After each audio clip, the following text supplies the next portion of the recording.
Okie dokie. We are here with the fabulous Miss Penny, Portland Cares. And I've been wanting to do this all summer, Mhm. and I haven't had a chance to do it, and I reached out to you. And so I want to know a little bit about Portland Cares. We'll Okay. talk about that because there are some people on the planet Sure. that still don't know it. Sure. And there are some still people that still do not know why you've been closed. Okay.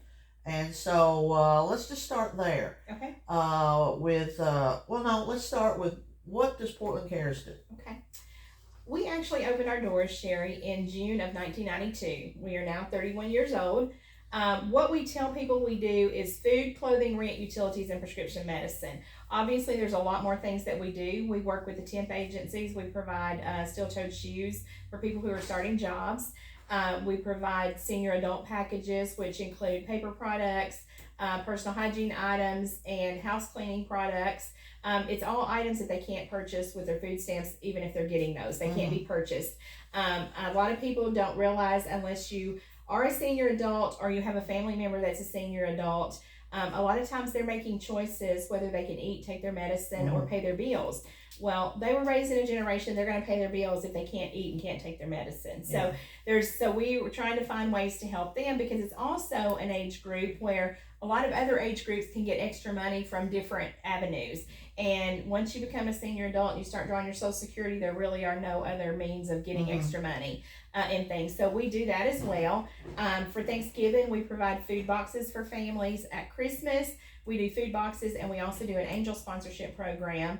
And last year we helped 507 kids for Christmas. Wow. So those are the things that we say we do. Now, every family that comes in, every family's going to be different, because I guarantee if you and I talked, our family situations would be different.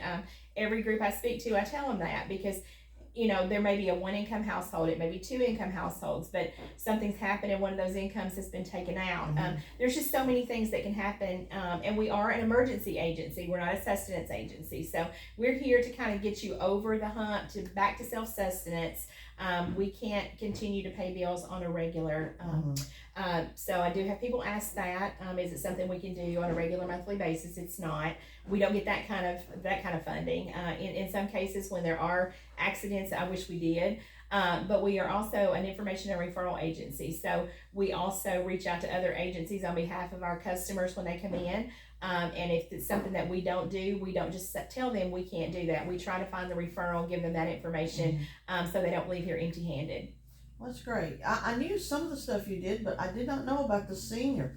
And I would say there'd be a lot of seniors that might need this that don't know about it. I think it is. That's the hardest part, is getting them to sign up, because they were also raised in a generation where they provide for themselves. Yeah, you don't go ask. out and ask anybody for anything.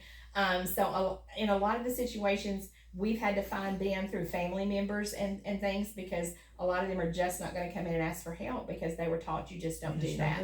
Yeah. And things. So that's been the hardest part. I will say, when COVID hit, it was a very sad time for us, because we would read basically daily that somebody had passed, and one of our seniors, and we didn't get to pay our respects. We didn't get to say goodbye, and we'll never see them again, and things. So that was a hard time, and we're still seeing that, because now we've been closed. COVID was over. We were open for a little while, and then we've been closed for almost 7 months. And we're still not able to see people. So even during the 7 months, I'm not one of those people who go read the obituaries every day, but you'll see on Facebook or something that somebody has mentioned somebody being sick or they passed or whatever. Then I will go, and then I'll realize, oh my goodness, I didn't even hear about this person or that person. And it makes me sad that I will never see those people again as customers in our store. Yeah. You mean you haven't reached the age yet where you call the obit line? I do not do that every day. I will say I do know. I know people who do that. Yes. I have not reached that age yet, but I will tell you, I have a birthday coming up in August, and it's one of those that that people recognize when you're getting older. So yeah, I have one of those coming up in August. So yes, ma'am. Well, let's touch on funding a little bit. You do get funding. Yes, ma'am. From the government. Well, but a little bit from city government. Yeah. Yes. Yeah, but a lot of your funding comes from the thrift store, Yes. And I know churches they provide. Correct. But the thrift store is one of your major sources of income. It is our primary. Yeah. primary fundraiser. Okay, we don't go out and do spaghetti suppers because we're open 5 days a week. And trust me, it's some days it's long hours when we have everything's coming in the back so fast, and we have people in the front we're trying to take care of, and people in the office we're trying to take care of. Sometimes those can be some long and drawn out 5 days, and things. We actually closed on Saturdays months and months ago, simply because we couldn't find enough help. We're still going to remain closed on Saturday for a while until we figure that out. If we do well enough on Monday through Friday, like we were doing prior to being closed, I don't know that we'll open back up on Saturday, just because it's hard to find help for weekend help, and things. And then by the time our staff has worked 5 days, they're worn out. That's what happened. Is like we were all working 6 days a week, and we were exhausted, and we didn't even feel like going to the grocery store and doing our own stuff because we were so tired. So that's why that decision was made. But yes, that's our primary fundraising, and we do get money from the city. We are a United Way agency, partner agency, so we get money from United Way. We have lots and lots of individual donors who come in, and they'll write checks and things. We get those. That's great. We also have 23 churches that sponsor us on a regular basis, and some of them will give money monthly, some of them give it quarterly, some of them give it annually. So they also will provide food for our food pantry. That's how we get that. We also are partners with some of the grocery stores and things to do things that way. But there is so many ways that the community helps. I tell people all the time, I'm not from Portland, but I've been here a long time. I've been here a very long time. And I so appreciate it because it is a very giving city. It is. And I'm not one to cry wolf. So if I put out a cry that I need something, it's because a family needs it, and somebody's going to call me and tell me they've got it. Where do they want me to, where do I want them to bring it, and things. So it's wonderful. It's a good place to be.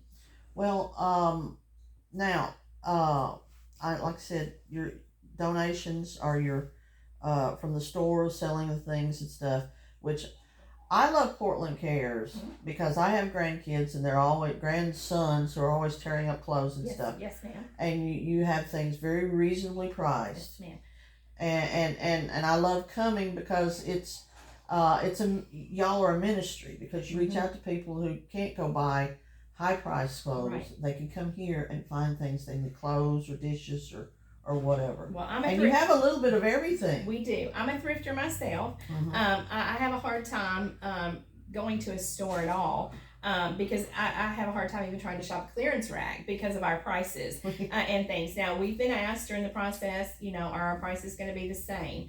And the clothing and stuff will be exactly the same that it was when we closed. Okay.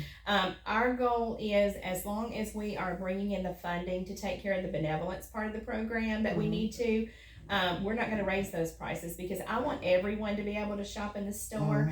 My goal with that is even at going back to school time, I want people to be able to send their kids to school, even if they're buying their clothing here, and a lot of people do, and we're so thankful for that.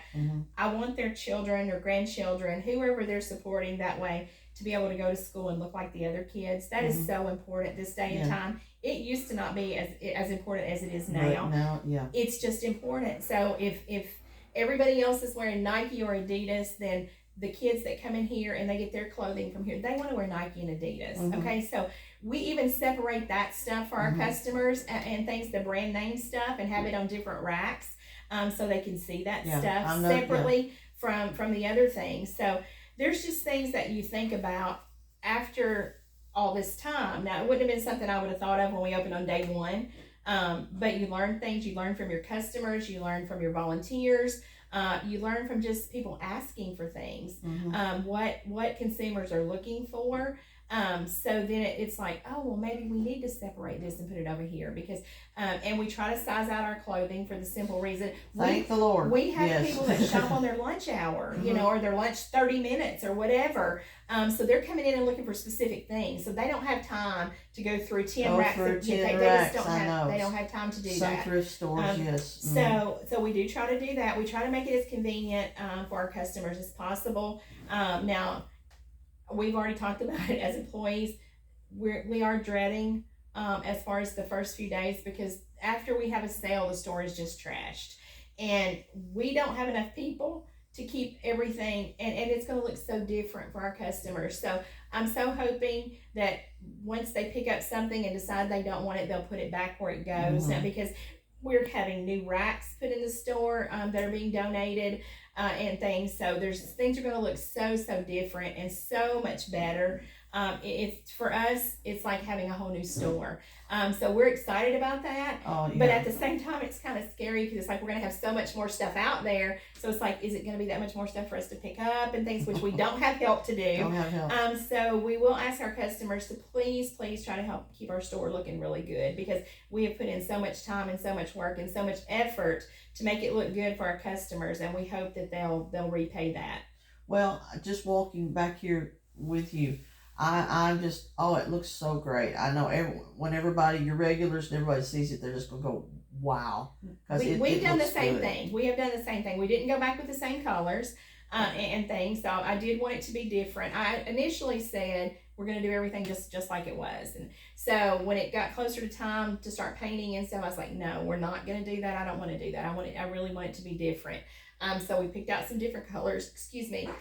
Floor is different, and I love the floor. I love the floor. We got rid of the tile. I love the floor and things. It's not going to show dirt as bad. It's not going to show scuffs as bad and things. So I really love that. So I'm excited for everybody to see it. Oh yeah. Well, real quick, for the 3 people on this planet that don't know what happened to Portland Cares, quickly, what happened to made you close for 7 months? Well, actually, I have to tell you, it's a few more than 3 people, only because we still get calls every day, even though we posted on Facebook. We, Channel 2 News, Channel 4 News ran stories. I've been on the radio. They've done a story in the newspaper. And I realize we get shoppers from a lot of different areas. So, I mean, we get customers from Franklin, we get customers from Scottsville, we get customers from Gallatin and Hendersonville, White House. So we get customers from all over. So maybe they truly didn't see the things. But anyway, we actually closed the doors on December the 22nd, preparing to come back in. We were scheduled to work on December the 23rd. Okay, that was a scheduled work day for us. Well, it iced that day, so we ended up not coming back in, but we left all the heat running. Everything was just like we were coming back to work on the 23rd.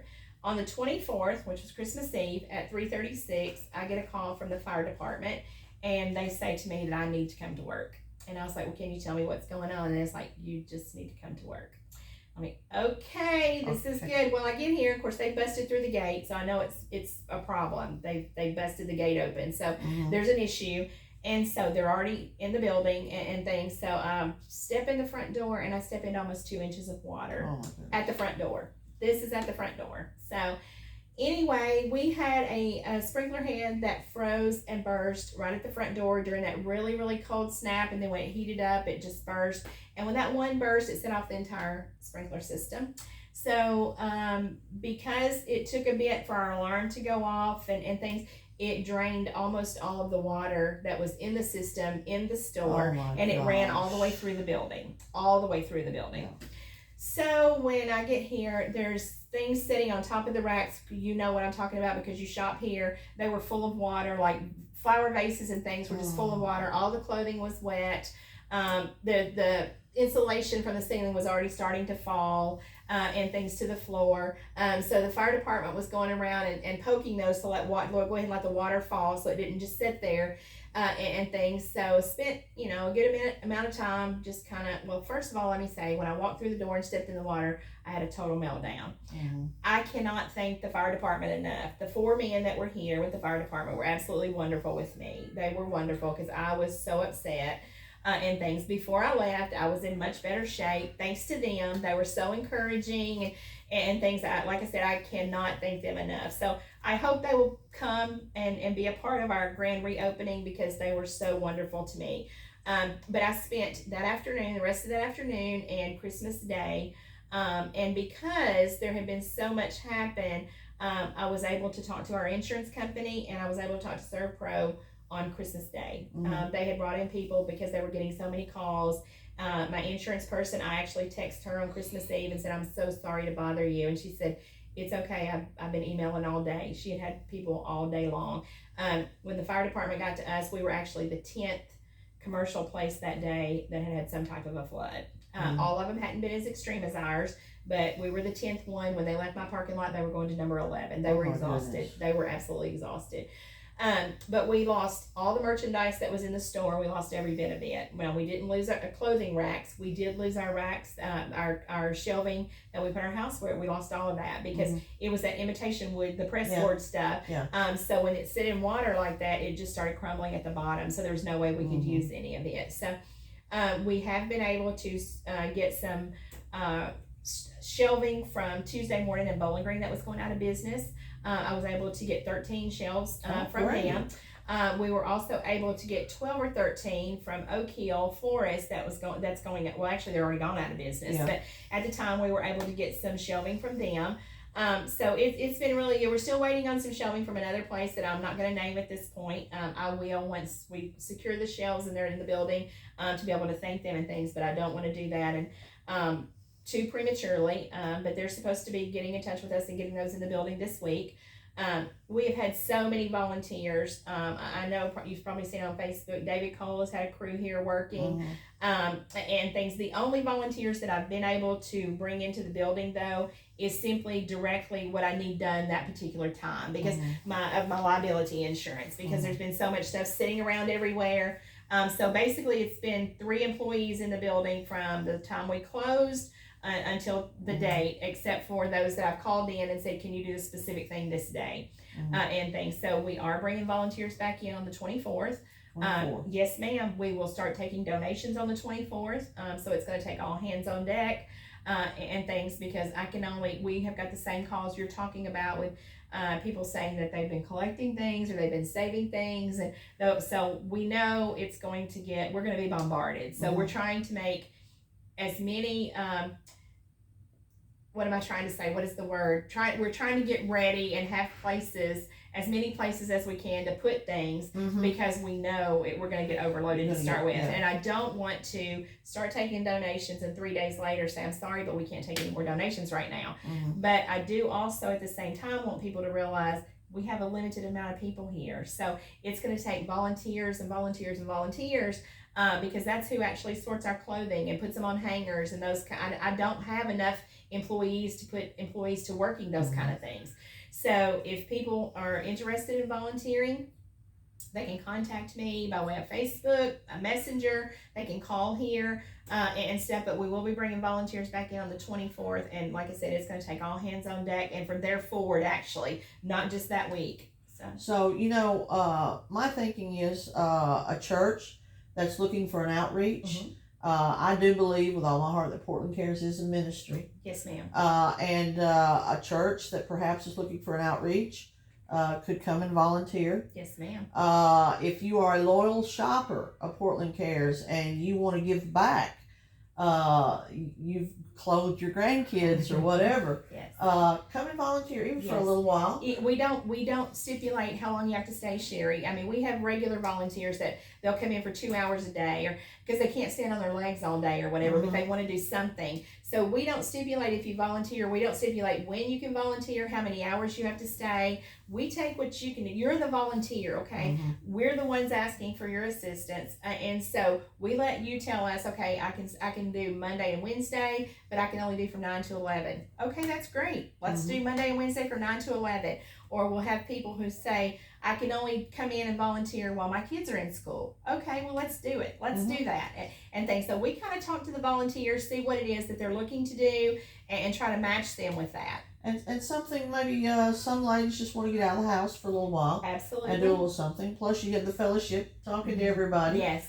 And I know some beta clubs look for hours for service. We do a lot through the schools. Now we haven't been able to this last semester because we were closed, but we have a lot of kids who do their community service, getting ready for the scholarship money and things. So they do their community service. We also do offer the community service through the juvenile and adult probation.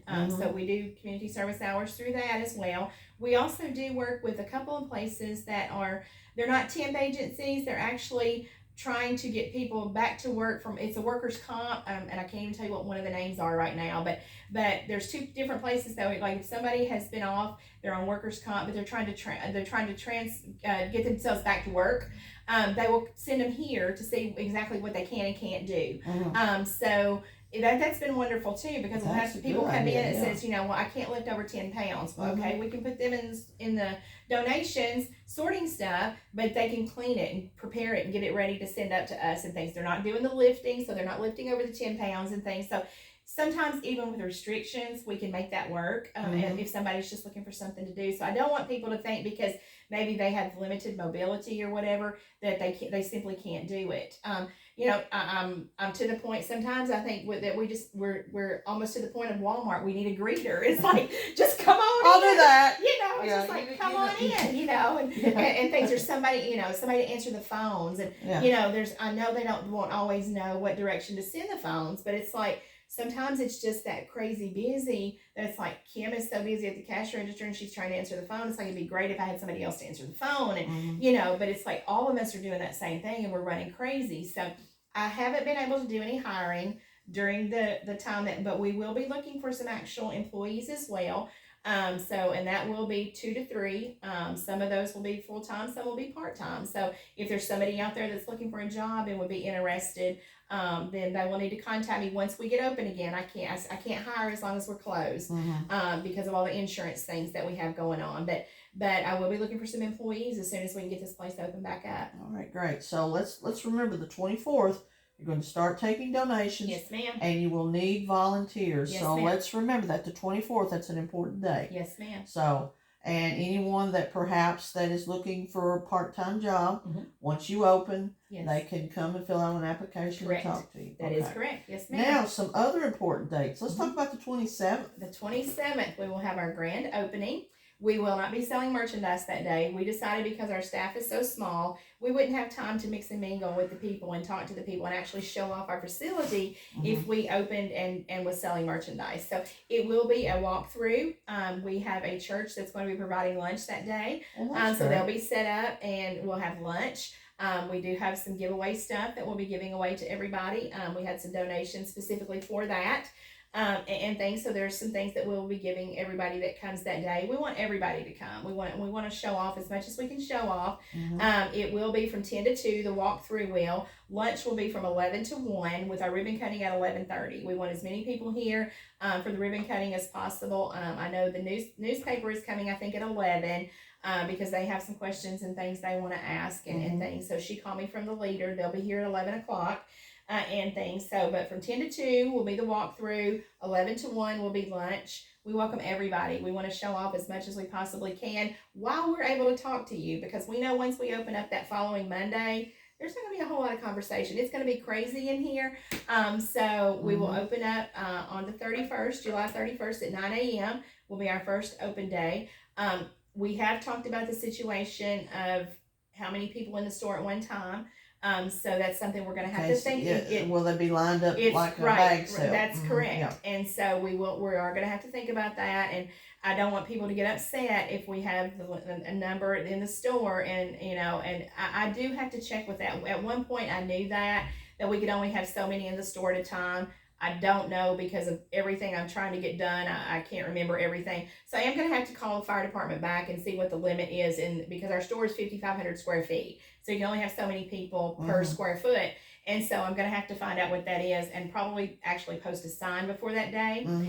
But I don't want people to get upset if we have to stop people, because I do think that's probably going to happen. I think it definitely. People had Portland Care withdrawals. I know I have. And we've had people tell us that, we're having such withdrawals and we're so excited. And we are too. So I don't want people to get upset and thinking, okay, well, we let them in first because they're our favorites. They're not our favorites. They might have been in line before you were, but they're not our favorites. Okay, we're not doing anything, letting anybody in to shop until it's time for everybody to come in and shop. Right. So everybody will be given the same opportunity, but I do think that day, and it may be possibly that even that week, that we may have to stop some people, and till some go out and let some in. And so we will probably have to use, now we'll start out probably with an employee or one of our regular volunteers there, but I probably will have to post a volunteer at the door, and things past that. And when our employees get so busy and things, and have to have somebody there to do that and say, okay, well, we got 2 leaving, so we can bring 2 more in. Mhm. And I know people are used to that, like Black Friday at different stores and stuff. We've never had to do that,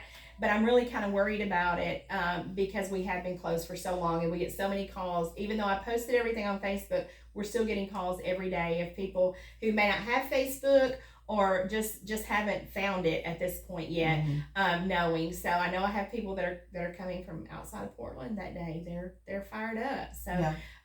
And things. So I just don't want people to think that we're trying to mistreat them. We're not, but we do have to abide by all the codes and all the regulations because otherwise they can shut us back down, and we definitely don't want that to Oh happen. yeah.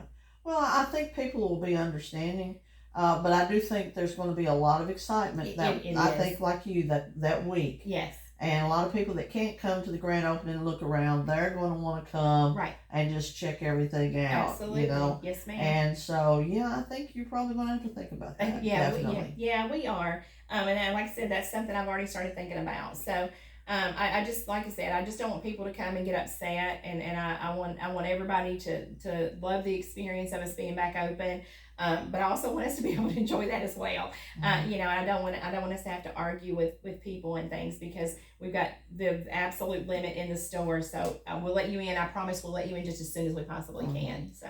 Well, I know for myself, speaking personally, Portland Cares is a great time that I use. I call it my retail therapy because when I get a little stressed or whatever, just come, and even if I don't buy anything, just walk around and maybe talk to you and the girls. Right. So I think a lot of people do that. I don't think I'm the only one. No, you are not the only one. And that's part of your outreach. It is. We are able to do that. We have people tell us that a lot. That it's just kind of their serenity. If they're upset, we have a lady that works at Cash Saver, and she tells us that a lot. She's like, if her day has been so stressful and things, she can just come here and just kind of mellow before she goes home and things. So that for us is such a huge compliment because that's what I want them. I that's what I want, even more so than if you're buying $50 worth of merchandise, which is wonderful if you are, but if you don't spend 75 cents, but you can tell me, I just get such a peaceful feeling in here, and it's just such a great place. It's wonderful. That is a huge compliment to us as a business and to us as employees. And we get that a lot, and we also get that from some of our senior adults who are by themselves a lot. So they come in and they might not buy anything, but they need that person to talk to and things. So even if it's just say, hey, how are you today? And how has your day been? And things, and you don't even say more than that, it has lifted their spirits so much because somebody has taken the time to notice that they're here. And things. So I always want it to be that way. That is one part that I absolutely love, that people feel that way about our business. Yeah, I love to cut up with you girls. So, well, yes, I do believe Portland Cares does a lot of things for the community. I've learned things today that I didn't know you all did. So hopefully people will take advantage when you reopen of the senior outreach, especially. And we're just all looking so forward to getting to come to Portland Cares again. And I've had people, especially younger people, who haven't been to shop, and I encourage them to come. And some people who have taken donations elsewhere. Right. And what I love about Portland Cares is that when you donate things here, it eventually ends up going back into our community and helping our community. Yes, it does. We try to utilize everything. Things that I think that people don't know is we also use those kind of things as fundraisers. If we get things in here, we recycle our metal. Okay, everything that comes in that can't be used for whatever reason, it's got brought in, it didn't work or whatever the situation is, we recycle metal. We recycle broken jewelry and things. Those are things that we make money off of. Now we recycle our cardboard. Anything that we can recycle. The clothing, we recycle it. We're working with a place out of Clarksville that we recycle, and anything that has missing buttons, the zippers don't work, they're stained or whatever, it doesn't go to waste though, because then they recycle that stuff. They make tents, they make all kinds of things. So it doesn't go in a landfill somewhere. And the more things that we can keep from doing that way, plus it helps everybody that way. It's not, we don't want people to bring us the stuff just for that, because we can't take that stuff just for that. But if there's something that you bring a whole bag of clothes and you know, you mistakenly got a t-shirt in there that you wore in the yard and it's got grass stains all over it, of course we're going to toss that out. We're not going to put that in our store. But those are things that we recycle as well. So any avenue that we can find, Sherry, that way that we can make a little bit of money off of to put back in our benevolence program, that's what we do. So there's been things over the years that we've figured out, oh, we can do this. And, you know, there's things like if you shop at Kroger, you can choose us as your charity, and we get a donation from Kroger quarterly. Oh, yeah. We can do that. Walmart is now doing a program where you can do... like if your bill is $27.36, you can round up to $28 and choose your charity. I forgot what that program's called, but you can choose us as your charity there. And there's just different things, avenues that way that you can do that you can support us that never even affects you. If you have Portland water or gas, you can apply there and put an extra $1 on your bill every month, and they will send a check to us and things, and that helps pay people's utility bills and things. So there's a lot of different ways, and you know, we try to put out there everything, but when you sit down and do something like it's like, oh, I forgot to tell them this and I forgot to tell them that and things. So there's no way I can remember everything, but there's so many different ways that people can help that really doesn't, like through the Kroger and Walmart thing, it really doesn't affect you at all hardly, because you're already there. You're really, you know, Kroger, not at all, because it's just based on the fact that you have the Kroger Plus card. They're not asking you to give any extra money or anything. They give us a donation based on how many families shop at Kroger that quarter, and then, you know, that's how much was spent. Yeah. And so then the Kroger donates that. Walmart, now it is, they want you to give, you know, up to the next dollar or whatever, which is still great. Which really doesn't, you know, if you're saying, you know, 97 cents and you're giving 3 cents, nobody's really going to hurt over 3 cents, you know, but it adds up. And things. We have our donation bucket out in the store, and I'm amazed at monthly, you know, how much that brings in. It's just amazing how people just drop in their change every day, how much that will add up to at the end of the month and things. So any little thing like that we can do, that's going to bring money in, so we can help people do the benevolence and things. It goes back out. It does, yes, ma'am. And like you said, it's in our community, you know. And as far as our benevolence, I do want to say this, because it does. When people say Portland Cares, sometimes people think it's just Portland. But as far as benevolence, our service area is actually Portland, Westmoreland, Bethpage, and Cottontown. That's the areas that we are funded to serve. So the money is not just spent right here in Portland. It is spent in some other areas in Sumner County. So I want people to know that as well. So all the money doesn't stay right here in Portland, but we service some other areas as well. So okay, great. Well, the important dates. Let's go over the dates again. The 24th, you're going to need volunteers. Yes. And you will begin taking donations. Correct. So bring your stuff. The 27th is the grand reopening. Correct. You're going to have lunch from 11 to 1. And a walkthrough from 10 till 2. Correct. And then, the 31st, I have it written on my hand here. The 31st that is the day. Is the opening. That is the day. Right. 9 a.m. We will open those doors and we'll be ready for the public. Yes, ma'am. Great. Well, Penny, thank you so much. I've been wanting to do this all summer. And I guess the Lord just worked it out that we got it ready for the grand opening. That's right. Yes, ma'am. And I so appreciate it, Sherry. So very much. Thank you for sitting down, and we will get this video out and tell more great things of what Portland Cares does. Sounds Thank good. you again. Thank you. All righty.